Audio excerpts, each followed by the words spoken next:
Hi, my loves. My name is Noma Kosi, Noma Kings. Please support me, you guys. Subscribe, press this notification button if you want to know whenever I've uploaded a video, and then please put those thumbs up. Please like my videos, please, you guys. Please support me. There are bills that I need to be paid. Okay, so today we are on part 3 of the story of my life. The last time I think we ended whereby I told you that when the community helped us, taking us out of the fire, out of the house that was burning, they took us out of the gate, and the baby's father was left in the room, in the other room inside the house while it was still burning. Okay, they took me and the child out. At that time she was only 8 months. 8 months, you guys. She was 8 months. They took us outside. They really supported me. Community of Crystal Park Extension 32. I'm saying thumbs up, you guys. May God be with you. May God's grace be upon you forever and ever. Amen. I don't know how to thank you, you know. I don't have a mouth to say thank you. I don't have enough words to say thank you, Community of Crystal Park. Thank you so much. Okay, they took us out. Me and the child, we set out. My nanny went, changed my baby the clothes, and then she gave me her throw just to wrap me around, you know, to wrap the body, because I was naked in front of the community. I was naked. People of Crystal Park Extension 32, they know me naked like this, right? And then they went in, they looked after Mtembeni. They said they find him in a spare room, where he said to me he was going to maybe to search for something to open, you know. And then they found him there. They said he was lying just on the door, and he fell on the corridor. And then as the fire was burning, the ceiling board fell on him. So it means the ceiling board was burning on top of him. Now he didn't know directions, he didn't have power, I'm sure because of inhalation, smoke inhalation, right? And then they took him out. They came with him outside. I was sitting with the baby outside breastfeeding. They came with him. He lied next to me. He was still speaking at that time. He was still speaking. He said to me, "Yo, Mama, this was horrible. I see all the things that we have been through. My brother trying to steal my baby, mentioning my family members' names, that he's not alone in this thing, and it means at home it was only me who didn't know they're doing this. I don't know, but at that time, I think they've hit us very hard." Then I've said, "How do you know it's them?" And then he said, "It's obvious, but then it's they're not guilty until they found guilty. And if there is no evidence, you know, we cannot do anything." While we were lying there, right? And then he cried after that. He cried. I also cried. And then he said, "Mamake, I'm dying. When I die, after my death, please take my baby. Run! Never look back. Just run. I don't know where you're gonna go, but the word is so big. Run. Make sure you don't look back. Cut the ties between you, my baby, and my family, because now I don't trust anyone." We were sitting outside waiting for an ambulance. Nah, I don't trust anyone. I don't trust anyone now. Just run with my baby. After my death, run with my baby. Cut the ties. Go wherever you feel like you are safe. Go with my baby there, please. I cried now because How can he tell me that he is dying while I can see Vele that he is, because I could see his eyes. I could see even the nails, There's this person is going, the tongue. Okay, and then the ambulance came. Yeah, after he told me he's dying, I'm telling you guys, when the ambulance came, those people, it's like they didn't know what to do. I took their, I don't know what you call that box where they put everything, your needles, your gel codes, your what, and your drips. I took that thing, I opened it. I put him a drip. I put a drip myself. I myself put him a drip during that day. I put up a drip. I ran ringers, liked it. And then they took him in his own ambulance because he was too injured, They put him there, and then me and the baby, we went with our own ambulance. During the process, I think I collapsed because some of the things I don't know. I think I collapsed somewhere along there. When I woke up on the way. I saw the what you call these people of ambulances. I saw them calling my name with my nanny now. I was like, where are we? They said, we are on the way. We're going to the hospital. I was like, oh, okay, where's my baby? They said, here's your baby. Then I breastfeed. I said, give my baby. I want to breastfeed. I breastfed the baby on the way to the hospital. When we get on the hospital, now I couldn't breathe properly. I didn't have a voice. I was struggling. I had a everything was painful now. Everything was painful. I couldn't breathe. I could feel that my lungs are collapsing.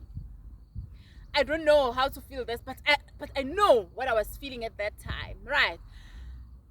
They rushed to the emergency, and then the doctor saw me, and then the doctor told me that, you know what, ma'am, we are going to ventilate you because now you cannot breathe on your own. If we can leave you like this, you're not gonna make it. I was like, yeah, I can feel myself. Even though I couldn't speak, they borrowed me a pen and a paper. I wrote that I can feel that I can't breathe now. Okay, I told my nanny that, you know what, please take care of my baby. And then she said, I have to go home. And then the doctor said, no, she cannot go with the baby because the baby also needs to be checked. And then I told the doctors now, we let the nanny went home. I told the doctors the whole story. That you guys, I borrowed a paper and a pen. I said, I'm not going to the ventilator before I tell you, before you listen to me. They said, oh, okay. They gave me a pen and paper. I wrote the whole story of what happened. Even the stealing of my baby, trying to kill my baby, running away with my baby, try to run away with my baby, the younger brother of Mtembeni. I told the doctors everything and the nurses. People were like, oh, how can it be so cruel? No, it's them. And I said, no, guys, we're not sure. We don't have evidence. Let's focus on our lives now. But I was writing. Then I told them that I don't want visitors. I don't want visitors, any visitors, especially from his family. I don't want any visitors. I don't want anyone to come and visit me. I don't want anyone to come and visit my baby. And then I asked, where's the baby's father? They said he went to a hospital. I was like, how come? They said, because he was very injured. But we'll get a report from that side and then we'll come back and tell you. Don't worry. For sure, that side, they're going to ventilate him as well because he was critical. Then I said, okay, sharp. We went to ICU. They ventilated me. During those morning hours, I think it was around, I'm not sure about the time, I saw my mother-in-law walking somewhere where I was. Now I'm not sure whether I was already in ICU or I was still in the emergency. I'm not sure, but I saw her in the hospital. Then the nurse said, and the doctor said, you know what? Even this mother-in-law must not come here. We don't want anyone. They protected my baby, you guys. My baby was isolated in that hospital. My baby was isolated. No one was allowed to see her. Even the colleagues, whoever, they made sure a round of applause for healthcare workers of that hospital, Far Eastern Hospital. I salute you. They isolated my baby because she was only 8 months at this time, and then the doctor went to check her and then came back. He told me report that the baby is fine. Baby doesn't need any ventilation, doesn't need anything. The baby is fine. Just got bent somewhere here around the cheek and on the hand. This one was superficial, and then this one was a bit deeper, but it was not bad as me, because me I was bent somewhere here and somewhere in my back. So I was like, oh, okay. And then they came back to tell me the reports about the baby's father, which was very sad. It's very painful to hear that your partner is no longer while you are still ventilated, fighting for your own life. They told me that Tembeni couldn't make it. He passed on. I was like, I was ventilated. I was like, okay, what can I do? What can I say? Okay, I continued there fighting for my life. I think I collapsed after that message. I collapsed a bit because it became darker. Everything was dark after hearing that. I just passed off. But then I managed to come back with the help of the healthcare workers. And then the days went on and on and on and on until I got discharged from ICU. And then when I got discharged from ICU, I went to the ward to see the physio and try and help me with the secretions from the chest and right. And then after that, we spoke with the doctors that, okay, now when we discharge you, where are you gonna go after everything that you told us?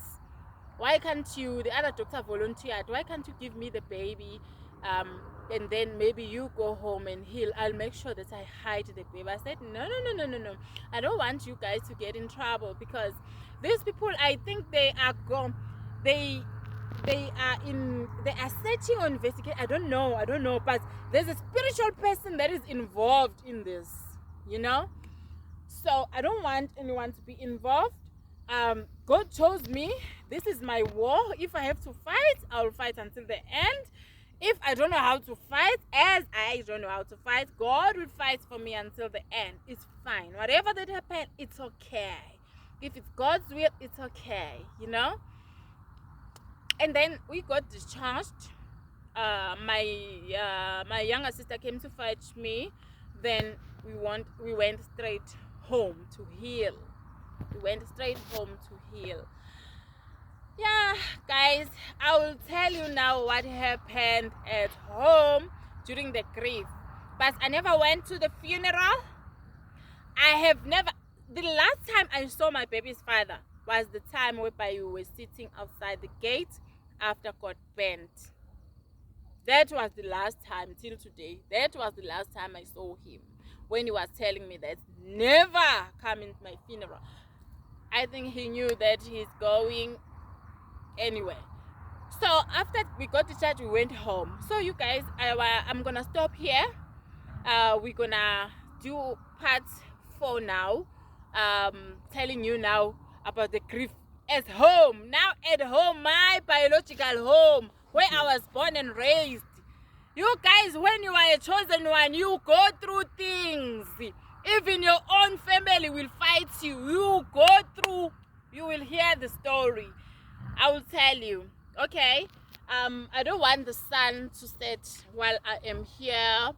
I was here doing spiritual things, hence I am a prophetess. I pray for people.